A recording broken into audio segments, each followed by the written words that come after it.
You know what they say, you can't build a solar death ray without fragments of silicon.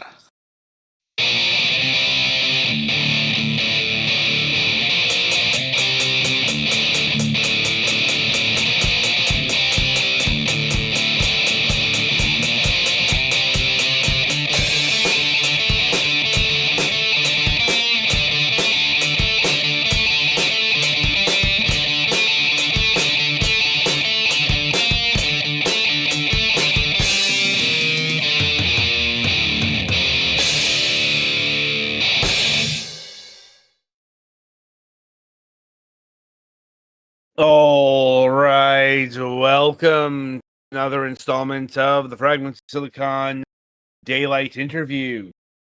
Joining us this week is Sam Redfern and his wife Emma, I believe.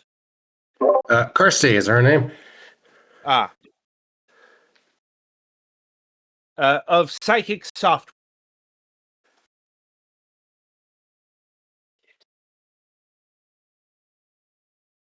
We're actually cutting in and out of it. Give me a sec. All right, yeah, they are on for the guests or the viewers. They are on hotel Wi-Fi, so they're sorting stuff out on their end. They are currently Dublin, attending whole Adam, Gamerfest. You're also getting a little bit of cutting out too.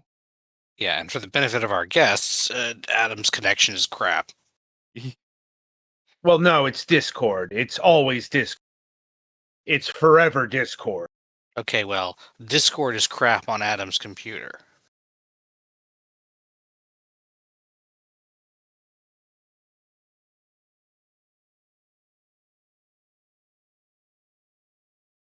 I hope everything's okay with on their end.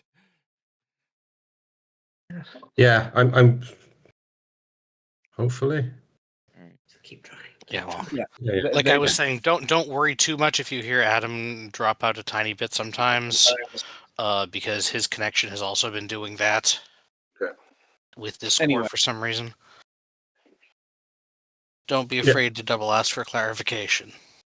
Sounds good. Okay. So I assume you've moved to your phone? I actually haven't. It's being funny too. We don't seem to have very good coverage. So I think we're okay. Just a few of your words were dropping off. So I can guess what you're asking me maybe. Hopefully things hold steady. Yeah. Anyway, so how we like to get started here is we like to know the people behind the video and that. And we begin this journey by asking, how did you get interested in video games, both on a personal and a professional level? Ooh, there's a big question. So I've always been interested in video games. That's probably the answer you always get. I have been for a long time. I'll tell you, I can go right back to the 1970s, would you believe? Before video games, I used to make board games when I was a kid. And then we got home computer would have been about 1981. And it was a very natural progression for me to start making games on the computer rather than board games. I always loved games. Ultimate question: were you a Commodore family or a Sinclair family? Ooh, we were actually BBC Micro. The legendary third option. It's pretty close to a Commodore, I think. Right. We were also in the 90s. We would have been Amiga fans, so definitely over towards the Commodore side of things.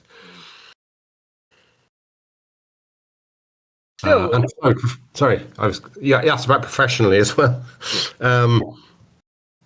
So I always made games, and it made me into a good programmer. I actually ended up with a career as an academic in university, and I suppose for the last 20 years I've really pivoted back into games as well. And I discovered that was what I love doing. So we have a nice balance where I'm doing it part-time and our livelihood is not depending on it. So it creates a nice unstressed kind of a dynamic. And now my wife works with me as well. And looking at your website here, I can see that you've got your projects all the way back to, well, the micro game, Yeah, Space Trader. that's right. So I suppose it begs the question, at what point consider the, what was your first quote unquote professional project? Okay, I suppose it's gradual. Like that Space Trader was the first game I earned money from, which would have been 1984. It was actually a code listing in a magazine, which is how things were done in those days. Yes. So I thought I was pretty professional, but of course I was only 14, so I don't know. I mean, it's a lot more professional than a lot of people were in those days. Yeah. Like, considering that, they would just put out their game in a hobbyist. Yeah. See where it wouldn't take it. Yeah, I think the lines were very blurred then as well. Even professional games were being made by one or maximum two people, and they were making them in a month. It was different times. Especially in the micro. Yeah. There's a really good book about this called From Bedrooms to Billions. Mm. Yeah. So, I guess to think along, what would you consider your first modern project? First modern project. Yeah, I can definitely answer that because I guess there was about a 10-year gap at one point when I was getting my academic career together. So in 2005, I really rebooted what I was doing with an online car combat game called Darkwind, which is actually still running. And it still has some of the original players, which is kind of cool. So that was definitely a reboot. And I've done it continuously ever since. And what's it been like coding through the decade? How is it in terms of building a game now versus, putting out something for the BBC Micro?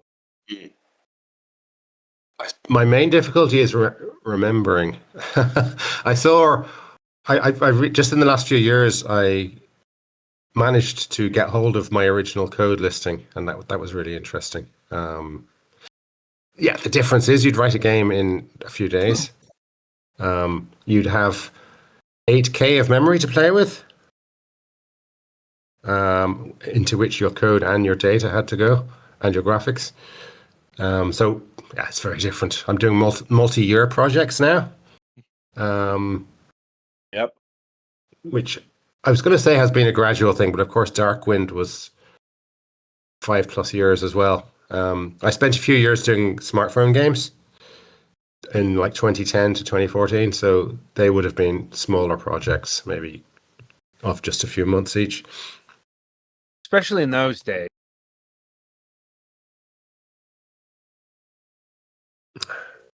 Sorry, I didn't hear the question.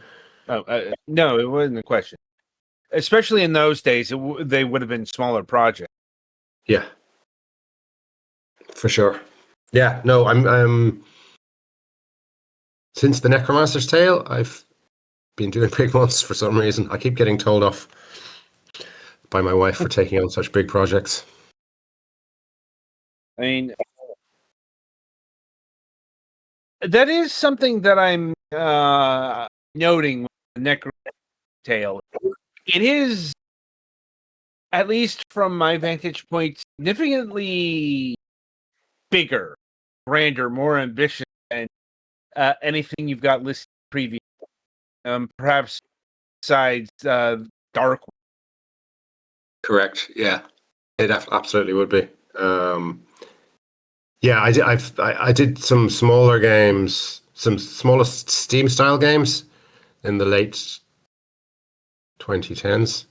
They just would have been like 1 year projects or 1.5 year. But yeah, Necromancer's Tale was a return to big projects. It kept me busy during the pandemic. I started working on it right before the pandemic and finished right at the end. So that does seem to be a common story the last couple of a lot of people got into game dev or got into big projects because of the pandemic. Yeah, I think it would have happened anyway. We got some EU funding. We got some development funding for the Necromancer's Tale. So that's part of the reason it's more ambitious, is that we had the money to pay for writers, pay for artists. Right. That's a thing that doesn't get discussed on our program all too often. That's mainly because we get a lot of American guests. Okay, the long and short of it, like other countries, they have government funding video. Yeah. Not. So there's not. I think you said they doesn't really exist in the States. Is that what you were saying? Right. Yeah. Yes. Okay, that's unfortunate. It's been really good. Like the Irish game industry has really progressed in the last 5 to 10 years from a position of almost zero to okay, it's not huge still, but it's and these things are really helping government funding and European funding as well. Like, I'd also imagine tax breaks are part of the equation. In Ireland we've only very recently there's been a tax break created. We haven't availed of it yet. It's quite specific in what you have to do. The Necromancer's Tale was too old. We started developing it prior to the tax break and we weren't allowed to use it for that. But we're certainly looking at it for the current work that we're doing. And I guess this is a good time to focus in on the Necromancer Tale. So, first, what is this game?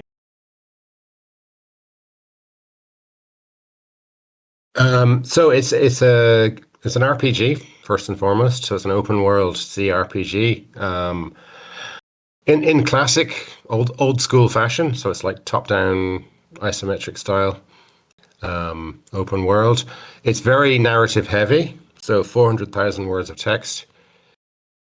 Written, in fact, by 8 different people. The text is written by 8 different people. So that was an experience managing that, but a very rewarding experience. And that's actually the thing that it has been most successful for. Like we've won awards, and nearly all of our positive reviews from players, it's about the narrative, it's about the writing. So that's pretty awesome. It catalogues the descent into madness, essentially, of the player character as they dabble with black magic and get involved in necromancy. So initially, it's a means to investigating things, and then it starts to kind of take hold of the player, and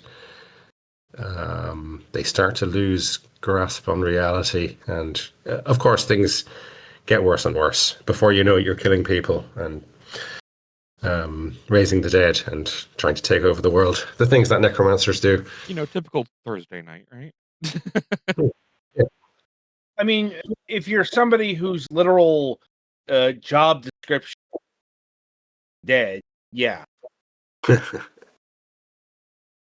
But we try and make it so you can feel like it's your own choices most of the time. So the kind of moral dilemmas that you get into, you can try and justify them to yourself, and you can try and wriggle through them, or you can just kind of surrender to being the bad guy. So there's enough choice in there. I think players seem to think so anyway. So Okay. And suppose it's worth asking if the descent into madness Lovecraft. I think I got the whole sentence. You're asking, is it a kind of a Lovecraftian descent into madness? Yes. It would be, yeah.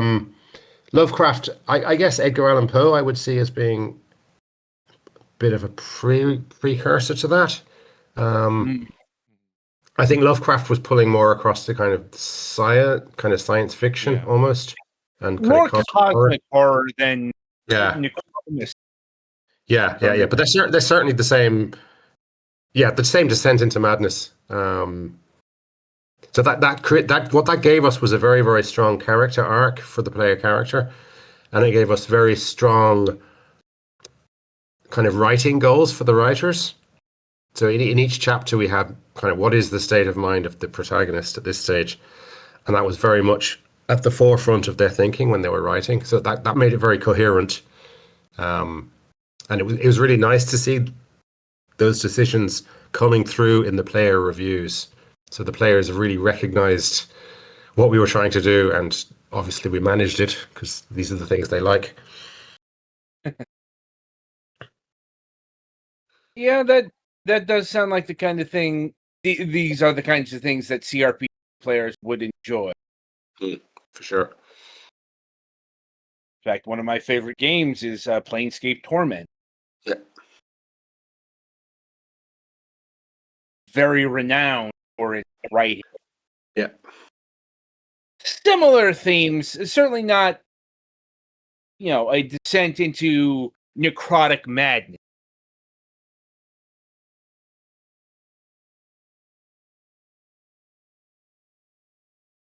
Anyway, so what inspired this tale in the first? Combination, I guess. I think I'm interested in stories or in games where you play as the outsider or you play as a character that would more typically be an NPC, I think. So that immediately kind of sets up interesting stories where you're seeing game systems from the other side. So one of the things you have to do in the game is hide from the authorities and kind of lie to people and sneak your dead bodies across town at night without getting caught and all these kind of things. And it felt very much like in your typical game, you'd be the hero catching the person doing this. So I think I like that. Also, I guess Gothic fiction is something I've always liked. So I'd be a big fan of Edgar Allan Poe, H.P. Lovecraft, stuff like that. And we really kind of leaned into trying to write this as a proper piece of literature, I guess, as well as being a game. So I think that's kind of it. Yeah, sorry, just back to the original point about playing as the outsider. One of the smaller games I did would have been 2015, 2016. It was Goblins and Grottos, which is it's a platformer where you're playing as a goblin in an MMO. So you're like the level 1 mob, and you're being chased around by these heroes. But of course, these heroes are talking out of character. They're just talking about the experience points and stuff. So you're kind of seeing it. You're kind of seeing an MMO from the flip side, where you're the cannon fodder, basically. So I think maybe the Necromancer's Tale fed from those ideas as well. Awesome. Did you specifically want to write about a necromancer? I don't recall. So I just it's 2018, 2019. I would have been planning this. No, I suppose I wanted to write a dark story, and as we were kind of fleshing out what that story might be, we saw very interesting character arcs, and again this concept of a kind of a creeping madness, which very strongly comes from kind of classic Gothic literature as well. It just seemed like an interesting thing to try and do, which maybe hadn't been done very much. And what sort of literary background do you have? I think I got the question. What literary background have I got? Is it? Yes. Okay, Yeah. so I originally did an English literature degree, so I would have specialised in Gothic literature in that. Beyond that, I have not done a lot of writing. However, I am an academic in university, so I've written a lot of kind of, if you like, non-creative stuff, and especially I've done an awful lot of editing. So I've spent nearly 30 years, editing people's thesis work and things like this.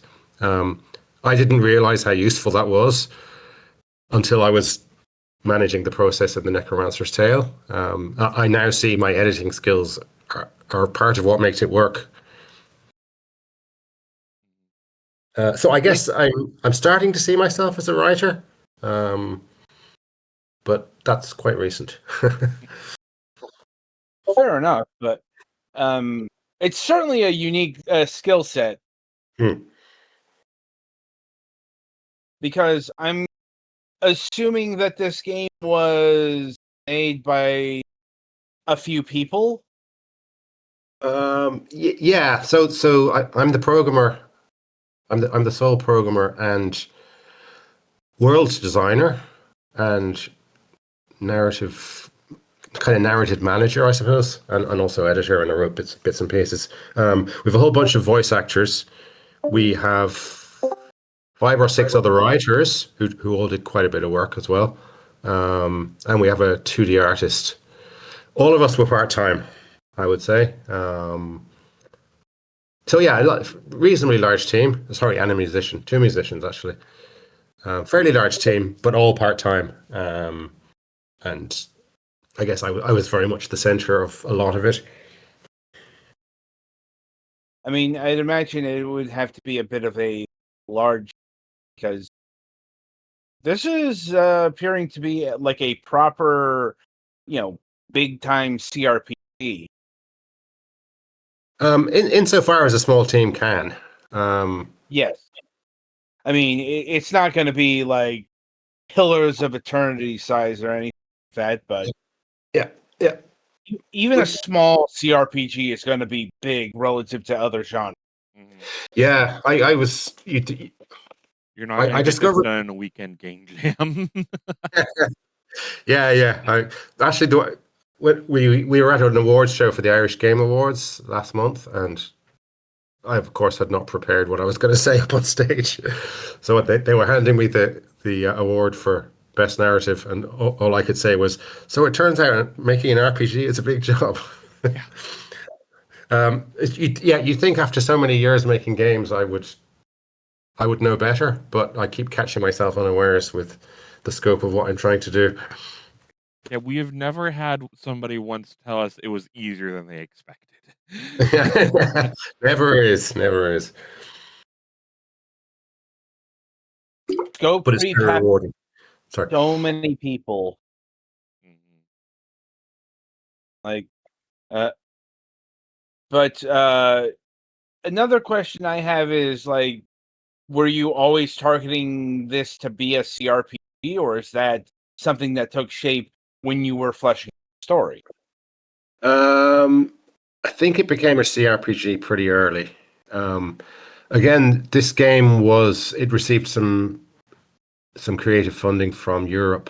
So what that does is it forces you to scope out the game in a good level of detail before you start making it, and you're kind of required to make something similar to what you've said you're going to make. So on that basis, it was decided fairly early. I realized I wanted to somehow weave the narrative in with the open world so that you could get in trouble for saying the wrong things, or you could get in trouble by being seen doing the wrong things. So it's kind of weaving those two things together.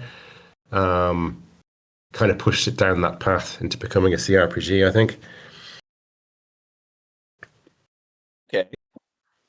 And, well, with something like a CRPG, there's actually a few different writing, like backstory and lore, really important genre. So, on that note, what is this world? Is it Earth? Is it something that's like Earth? Nice question. It's actually it's an old history, 18th century. It's in a fictional kingdom near Venice, so it's kind of nestled between Austria and Italy and Croatia, I guess, kind of on the sea, which was a really good choice. It actually wasn't my choice. When I started working on the funded game, I had a more experienced narrative designer working with me for about a year, and it was actually him that put that kind of decision and that shape on it, which in retrospect was awesome. It was really good because you put the game into a historical context, and suddenly the real world and players' knowledge of it does a lot of the heavy lifting for the lore. So you only need to tell them what's different. You don't need to tell them everything. And the 18th century, of course, is a really interesting time. Anyway, it's like when muskets were just being used, and kind of modern science was starting to emerge, but it was still lots of superstition and alchemy and all kinds of stuff. So it was big, like a big melting pot as the world kind of came into being the modern world, I guess. So it created a load of, and that's kind of when Mary Shelley and stuff and people were writing as well. So you can see why, science was just kind of emerging. Right. Which really comes to a head in 19. Yeah. And how much of a character is the player character? Like, do they have a defined background, defined gender, defined name, that sort of thing? So at the start of the game, you play a more like an interactive fiction prologue, in which you have a quite closely defined background. So you come from this minor noble family. It kind of gives you a bit of background about these wars that happen, and then you get sent away to school, and you're defining your skills through your decisions in the interactive fiction, which works really well. You pick your own gender, you pick your own name, but you're from this family basically. You get to pick one of three careers, which of course also affects your skills and some of the choices and options you'll have during the main game. So that's the interactive fiction. That's really how we did all that stuff, and that's 10,000 words right at the start. So yeah, some agency, some scope to mold the character, but you are within a defined role beyond that. And what are the three jobs? Right, so we have three careers and three jobs, as it happens. So the three careers, like during the prologue, you're either joining the military, which is following in your father's footsteps, or you're an academic, or you're a diplomat. You don't get too much of your career because the main game starts when you're just 21. When you basically arrive back into the city that you've been away from for 10 years. Your father has died. He was a hero, and things start to look suspicious, basically. So those are the three careers. And then during the game, you basically need to earn money. So there's three jobs as well, which are just like short-term things you do in the city.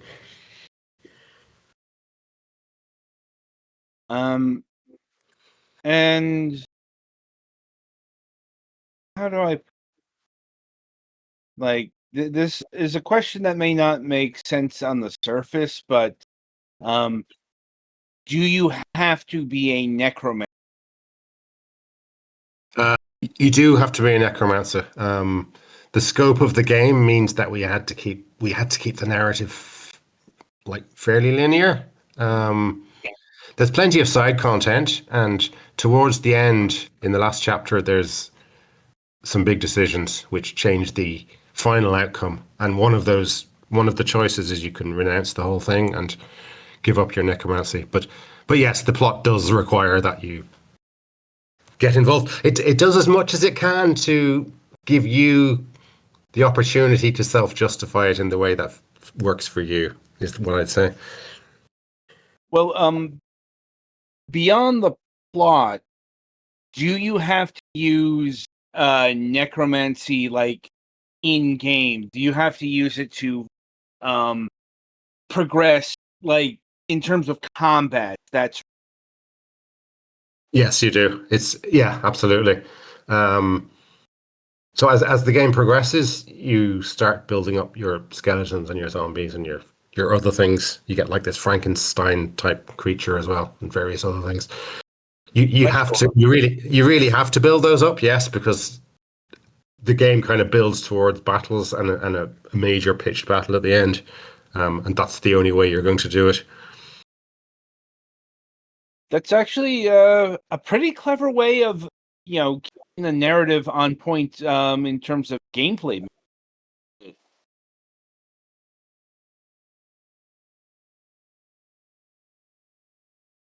Hello? Yeah, we're still Hello, here. sorry, I didn't hear the question. Well, as I was saying, that's actually a really clever way of keeping the gameplay mechanic on the net. Yeah, thank you. Yeah, the whole thing is it's tightly focused. I think that's one of the things players like. Some players like that. Other players, for one reason or another, will try to circumvent. Like, Okay. like there are players who will break a game to break it. There are people who will engage this and will be morally opposed to the point where they will not engage in said mechanics. Yeah. Like religious types come to mind. Yeah. Although, strangely enough, I had a guy in our Discord fairly early on who he said he was like in religious college. He was like really studying this stuff, and he was really engaged with discussing it with me. And he said he really liked the way we had portrayed the church and its attitude to necromancy. It's like it's the ultimate affront to God, I think, raising the dead. Yeah. We haven't seen a lot of players kind of disliking the game because it's forcing them to do this. I think, as I say, I suppose the fact that it's on the name sort of self-selects somewhat. Yeah. Perhaps, yes, yeah. I mean, yeah, not everybody likes the game, obviously, but the people that don't like it, that's not the reason. What have been some of the complaints or critiques from the player base then? I guess it's quite slow at the start, which of course many players like that. We very much it's been described as a slow build. So one of the things we wanted to do was that the magic that you learn is earned, and that each time you're doing a ritual or a spell, it takes effort. So one of the kind of key pillars in the game is that magic. Like learning spells is not the same as getting a gun, right? You don't just get the thing and start firing it. So the whole plot of the game is about that process of acquiring and understanding and learning and practicing magic. And that necessarily makes, I guess, the progression slower than some people would like. So I guess probably the main complaints we've had from those that don't like it is, oh, I got to chapter 5 and I still haven't raised the dead. But probably more people come back and say, we love the slow burn start. We really felt like it felt realistic. It felt like we were really kind of getting dragged into this stuff. So yeah, you can't please everyone. Right. And I suppose that begs the question, how elaborate is the magic? So most of the magic is done. Yeah, it's done through rituals mostly. So you need to find a place to do the ritual. You need to make sure it's safe from being infiltrated. You need to research and gather ingredients, and that usually involves translating ancient texts and like poking around in strange places to get those translations. So I guess the core plot is very much about that. So a lot of the mechanics of what you're doing are actually progressing you through a spell book, which again was a strong design decision. Is that we wanted to present the player with the spell book fairly early on, but they'd be able to see all these pictures and all these like illegible text in it, but they could kind of guess about future power, and the idea is that would kind of excite them and help pull them through the game. So it's very much a structuring element of the game, this spell book. A lot of the things you're doing are about trying to progress your rituals and your spells. And are there a lot of ingredients? Sorry, a lot of ingredients. Various things. Anything I could think of. Anything that these old weird GeoCities sites that I was looking at could come up with. Yeah, so it's all kinds of stuff. Yeah, there's like ancient Bronze Age burial pieces, and of course religious texts and like holy water, and it's like ingredients for repairing your zombies. I had to go and research kind of formaldehyde, and then I discovered it wasn't actually invented, so I had to make something similar. And yeah, lots of different ingredients. We tried to keep it away from being too much like fetch quest kind of stuff. Like each ingredient needs to be researched independently, and that of course draws you into talking to unsavory characters and blackmailing people and all these nice things. And who are you fighting? Bit of a plot spoiler. So at the start of the game, as I said, your father, who was a hero, has died, and it starts to become obvious that it's suspicious. So yeah, you basically discover that a powerful character in the town is the person that killed him. This powerful person then is also building an army, because it turns out that they've got kind of political ambition, and they want to try and take over the kingdom. So that kind of gives you, if you like, a kind of a moral reason for standing up to them as well. Okay. And how long would you say a Necromancer tale is? How long it takes to do a playthrough, is it? Yeah. Yeah. I'd say minimum 20 hours, probably 20 to 40, I would say. Depends on how much side content you do. And it depends on whether you do the combats or whether you kind of do automatic combat resolution mode. Automatic combat resolution? Yeah, so it was important to the game that, of course, you had to build up your army of the dead, because that's kind of what the whole plot is about. So it became obvious we needed combat. But it's also a very narrative game, so we were aware not everyone would really want to do the combat. So this kind of put us in a position where, yeah, you have to build up your army. Yes, you have to arm them. But is there a kind of a way we can sidestep the actual mechanics of doing the combat? So basically, when there's a combat, the two forces are basically automatically assessed in terms of how strong they are, and what happens at the end is just decided from that.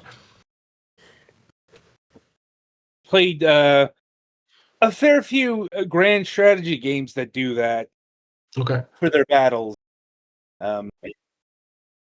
If only to like kind of expedite the tactical thing, because the grand strategy is the real important thing. Yeah. Yeah, it makes sense. It makes perfect sense, because some players want to play the strategic elements and either don't have the time or really just are not interested in doing the tactical combat elements. Well, that some of these games, the battles can get or lengthy. Yeah. Although we did work on improving that initially when the game was first released last July. Some people were complaining that the battles were a bit slow, kind of controlling every single skeleton, every single zombie. So certainly over the months following that, I did a number of quality of life improvements. So you can, without completely not doing the battles, you can now they're a lot faster. Basically, you've got this kind of mass animate spell that can move all of your minions kind of automatically, and it actually feels really good. I've played it myself. You feel powerful when you actually you do see the battle playing out, and you've got 30 zombies on your side, and you see them kind of milling through an enemy force of soldiers and tearing them all down. It's pretty good. Yep, been there. And I believe you mentioned at some point you have to keep the Necromancer powers secret because, well, the Church and Society frowns upon them to sugarcoat things. So I'm wondering how that all plays out in the game. Like, okay, if somebody sees a ritual, does that mean it's over? Or is it a little deuce here?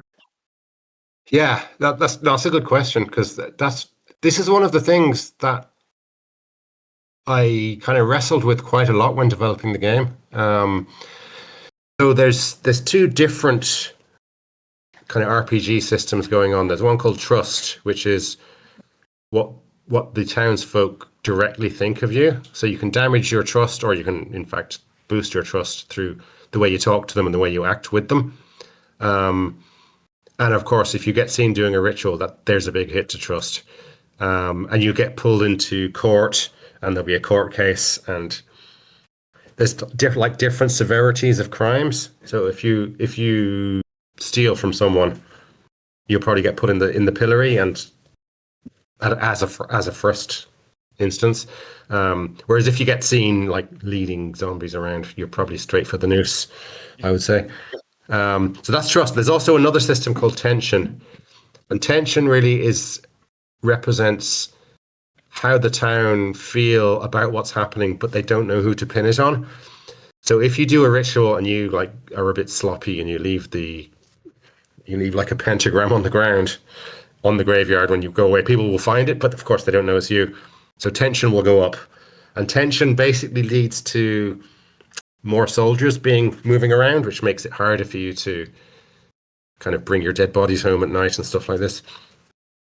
So I actually spend a lot of time on those two systems, like trying to kind of weave them into both the physical world and into the narrative kind of conversation world as well, in a kind of a seamless way. It wasn't obvious how to do that, but I think it worked out quite well. That does sound taxing. Like basically building the CRPG equivalent of a stealth. Yeah, but I think it worked really well in conversation, because you learn pretty quickly you can't just click every option, because some of the options are going to damage you. Which, of course, is what I guess nearly all narrative games want to do. Is they want you to think about your answers. They want you to think about the ramifications of what you're saying, and is this really what I want to say? Because that forces you to read it and think about it, which is, of course, means you'll enjoy it more, rather than a game where you just click every option and say, "What have I learned from this? What are they telling me what to do next?" And is there any way to reduce the tension? Tension goes down naturally. So if a few days pass without things happening, like people being mugged or going missing or rituals being found, then the tension will kind of gradually die away. Okay. And so the game's been out since what, last July? Yeah, July 17. So it's been a fair few months since it's been released. How's the game been doing? It's been doing well. We really didn't know what to expect. I guess it's the nature of a narrative game. You don't know how it's going to be received until it's released. But no, we're on 92% positive on Steam. There's been solid sales, definitely better than I had expected, really. So, broadly speaking, really awesome, actually. That's good to hear. Yeah. And I suppose a question for your wife is, how did you go marketing? Again, I suppose lots of different tactics taken. What I would say to any devs listening is the longer you wait, for example, to get your Steam page up to start having a call to action on your game, the more potential customers you're losing. So we would have spent a long time steadily chipping away at building up our wish lists on Steam and the various social media channels, putting out bits and pieces, a little bit of advertising, but again, not big budget, so it was mostly done organically. And we're probably doing a bit of a push again now in the next couple of weeks because the game will be coming out on Switch 2, PlayStation 5, and Xbox on June 24th. So we have been kind of moving a bit onto another game, but then flipping back to this one to help keep promoting it. So. You heard it here first. Right. So there are some questions about the console. Yep.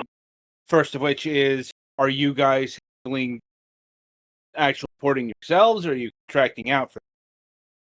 Yeah, so we worked with a porting company, which we spent several months kind of deciding whether we'd try and do it ourselves. I'm so happy I didn't. Because these guys we're working with really know what they're doing. They're really, really awesome. And it just would have been a lot of pain, which is not really what you want to do at the end of such a long development cycle already. So I'm much happier that I've kind of moved on to new creative things, and that somebody that's really an expert and a specialist has been taking it over. Just to add to that, there's an opportunity cost to doing the porting yourself as well. So, a dev who's doing most of the programming themselves need to decide, where's my time best spent? And you're learning a lot of new processes with porting as well. So we're working with a publisher who's also, got the interfaces into the various, console providers, because that's an area we're not so familiar with. So we would have done the Steam PC version 100% ourselves, but we're partnering with a publisher and a porting house on the console releases. Have they been named yet?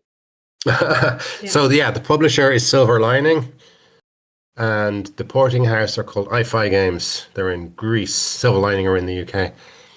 Right. And we're really happy with both of them. But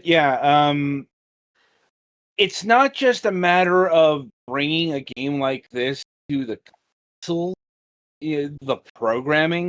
It's got to be really fit to the console. Because we're talking about a CRPG, which means a game that's been built around mouse and keyboard. Yeah. I imagine a lot of work has to be done, fitting this game to work with controller. Yeah, in fact, it already did support controller, Xbox controller. That's something I'd already done, and it actually plays really nice with the controller. Like, it's a much nicer way, I think, to run around an open world is with a joystick. So that part wasn't too bad, but yes, there is. I've seen how much work has been involved. A lot of optimization is actually where it comes from as well. So they had to change the process by which the game loads up, and they had to kind of streamline things, and they had to change. It's a fully open world, so there's no scene transitions. I did that because we're using the Unity game engine, and I hate the way Unity is so slow to change scenes. I didn't want, I hate games where you're running around and you think, I have to go over here, but it's going to be like a 20-second black screen when I'm doing it. So my initial design was there's no such thing as changing scenes, but that actually meant that it was quite a difficult game to optimize, I think, for some of the weaker consoles like the Switch, because they've got a lot of memory pressure. Like they find it really difficult to hold such a lot of stuff in memory at a time.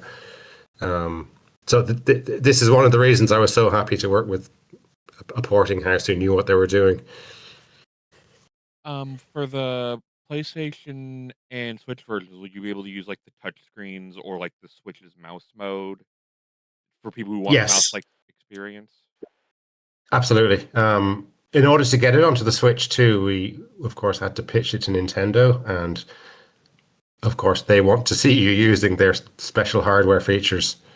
So yeah, absolutely, it does support the mouse mode. I'd say for myself, from having played the game in all different ways, I almost prefer it on a controller.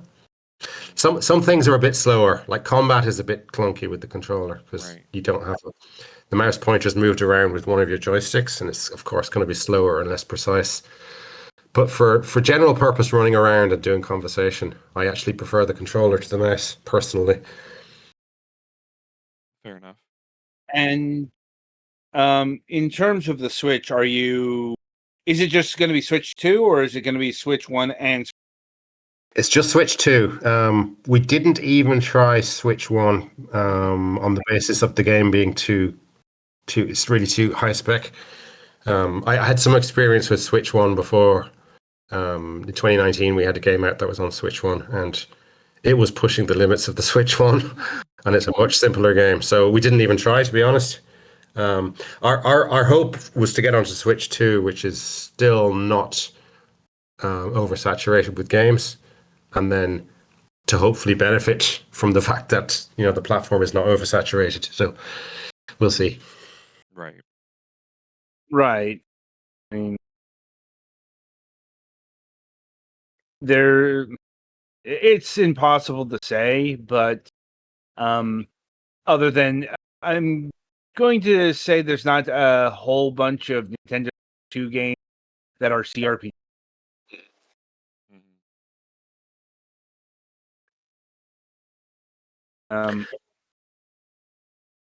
Anyway, so have you given any thought to a mobile version? Ooh, not really. I spent about 5 years doing mobile games, and that was enough to burn me out. No, that's fair. I don't know. No, we haven't considered it. I think if you have a successful game on PC, then it can theoretically transfer to a successful game, like premium game on mobile. But I think that's probably the only way you can make a game that's not just free to play. Is that if it's already known. So no, the simple answer is no. I haven't. Okay. I mean, there is another way. If one of the subscription services, like Apple Arcade or Game Headhunt. That's true. No, that's a good point. What about Steam Deck compatibility? Yeah, it's verified for Steam Deck. The Steam Deck is my favorite gaming machine myself. Like, I don't buy any games that aren't Steam Deck verified. So it was a requirement for me, and I knew, of course, because I'm involved in Steam Deck communities. I knew there's a lot of people there who are really passionate about gaming on it. So it was important to be compatible. Anyway, so I think this is a good time to move to the present, so to speak, and talk about your currently in development, which is something completely different. War on Wheels. It might sound like it's completely different, but it's actually a reboot of Darkwind. So Darkwind was this game I mentioned before that I worked on between 2005 and about 2010, 2011, which is it's an online car combat, turn-based, physics-controlled car combat game. And it's a reboot of that. I think that MMO model is a bit old-fashioned, and also Darkwind was a bit janky. And I think that held it back because the core gameplay in Darkwind is really awesome. Like, that's the reason we have players for the last 20 years who are still playing it. So it was kind of all of those factors coming together to say, here's an opportunity for a reboot. Kind of write it in a more professional way using a modern game engine. Make it single player focused with multiplayer options rather than making it multiplayer only. So that's the whole basis for what we're doing with War on Wheels. So it's the same idea. It's fundamentally post-apocalyptic, physics-controlled, turn-based car combat, which is a pretty unique combo. That sounds pretty elaborate. Yeah, it really works, actually. One thing I'd say is the way physics work, like the cars are controlled by physics, but they're paused. So all of the cars are paused, but they have like all of the momentum and the velocities of them are all stored. So when you're in pause mode, you click on a car, you see a ghost in front of it, which is where that car is going to be after one more turn. And during that phase, you're like turning your steering wheel and setting your accelerator, and you see how the ghost changes. And then when everybody has set their orders, the game rolls forward for 1 second, simulated in physics, and then it freezes again. So it creates this real rolls for 1 second forward in time, basically. Yeah, so it's rolling the physics forward. But what really makes it tense is that cars and momentum. Like if you hit somebody with a rocket, they're going to get knocked by that. So the momentum gets changed. It maybe pushes them away from what they were trying to do, and it makes them vulnerable for a couple of seconds when their tires are off the ground. And so there's a lot of kind of subtlety going on, which I guess you can only see in a turn-based game. And in interactions, that's going to take more than 1 second to resolve as well. Yeah, so like the feeling of like, oh, I've been hit, I'm out of control, like I'm not going to be able to get proper control and get myself to a safe spot for another 3 or 4 seconds. Like that's a real, like, there's real tension in that, right? Mm-hmm. And like, is the narrative going to be the same as it was with Darkwind? It's set in the same world. It's in an indeterminate continent after a solar apocalypse. The solar apocalypse is actually 2026, and it always was. Basically, the sun has a bit of a meltdown and fries the atmosphere of the Earth, and that causes the apocalypse. And then everyone drives around in muscle cars, the way they do after an apocalypse. So it's set in the same. It's set in the same universe, which of course was intentional because it's a lot of player written stories have happened. Or actually, our lead writer is a guy who wrote a 100-page fan fiction of Darkwind. So I managed to recruit him to be the writer in War on Wheels. So yeah, so he's got a really nice spin on kind of world building, which fits in with it. So have you been looking for a lot of like player stories to reference in this game as well, or are you taking your own, like, is it mostly your own stuff, but there will be nods to like longtime players? Ooh. There isn't particularly nods to specific players, no. You will get to meet some characters that are in the original. I guess the original being an MMO. MMOs are kind of a unique beast, right? Where the world can never progress. And well, maybe it's not unique. Maybe it's not specific to being an MMO, but Darkwind is not really It's not really focused on these kind of named personality characters. There's certainly a lot of characters in the game, and the characters are important, but they're more like war game characters, if you like, where they've got skills and names, but they're kind of randomly generated. So I'd say Darkwind is less about pre-written characters, and it's much more about the characters that players create and tell stories about themselves. And in terms of the multiplayer capabilities, how many players will be able to play on a map? Haven't decided. Like in Darkwind, we can handle 30 or 40. We're going to take the same approach, which is that a combat is an instanced thing. So it's not open world, everyone wander around kind of a situation. It's more like there's a tactical map and it's controlled by a database, and at certain points a combat is spawned basically into which you load, and you do your combat within that instance environment. And certainly in Darkwind we can handle up to 30 or 40. And it should be fine. Like turn-based is very accommodating, I have to say. Like I've tried to do networked games and I'm scared of them, but Turn-based is actually manageable.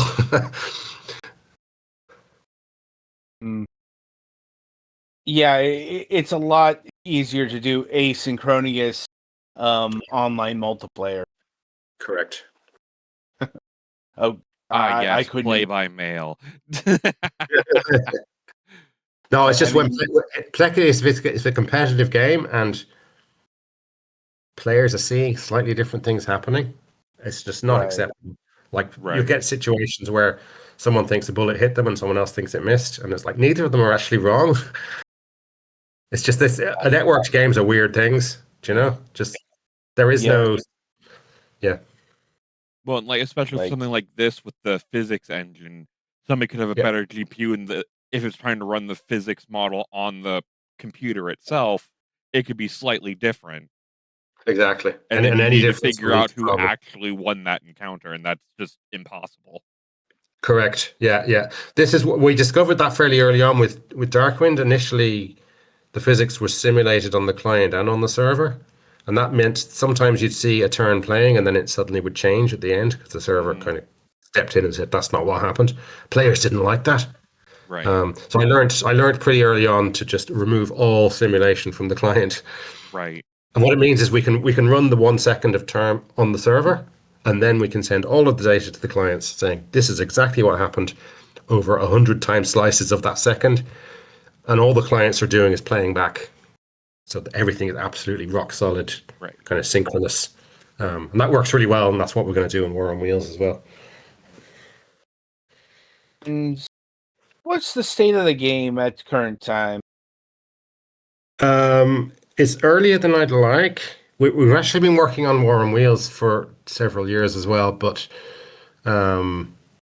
Necromancer's Tale took the front seat for the last 2 years. So I've recently gone back to working on War on Wheels, and I've discovered how much detail there is in Darkwind, which I'd forgotten, because I was young and energetic when I wrote Darkwind. So I'm trying to follow in the footsteps of this crazy 30-year-old who just had so much energy, and I'm trying to recreate the same systems. So I'll take it as it comes. Like one of the things I've learned is don't set deadlines when you don't need to.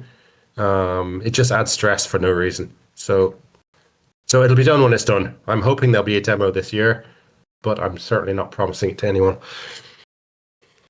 Fair enough. And is it going to be PC only at this point? It'd be PC and Mac, and I guess Steam Deck will target as well. We'll definitely be looking at consoles as well. Whether they're initially part of the same release or not, we're not decided. But no, I think consoles are the thing to do as well, yeah. And I guess my final question is there any other games you are currently working on? Yes, there is. We haven't actually announced it yet, so here's another first for you. So we're working on a prequel to the Necromancer's Tale called The Lich Wars, which basically, as I mentioned to you, there's a prologue at the start of the Necromancer's Tale where it actually starts 10 years before you're born, and then it takes you through like 28 years of history, and you're making choices, and you're learning about the lore of the kind of backstory of the whole game. It's that whole 28 years that the Lich Wars focuses on. So you're getting to see like a lot of the key NPCs in their younger states and seeing how their careers progressed and how it led to what actually happened that you only kind of hear about in the prologue. We're doing it in a simpler style, so it's not going to be an open world CRPG. It's going to be much more like a branching, like interactive narrative, interactive fiction. Part of the reason is that's a lot less work for me. Another reason is the prologue of the Necromancer's Tale is much beloved. People really like it. So we figured why not make a whole game this way. So I've got recruited the same bunch of writers. So we're really hopeful that the writing quality will stand up as well. We've got some new artists, but they're really good. So we're really trying to lean into a nice style art, really well written narrative, but a pretty simple game format. Okay. Well, hopefully that works out, Thank you. because I know that's the kind of thing that can actually cause some confrontation with your fan base. Yeah, well, I guess something I've learned over the years is you can't please everyone. True. Yeah. Like, well, I suppose I've run through my gamut of questions. Hey, anything more from you? I think I got through all mine.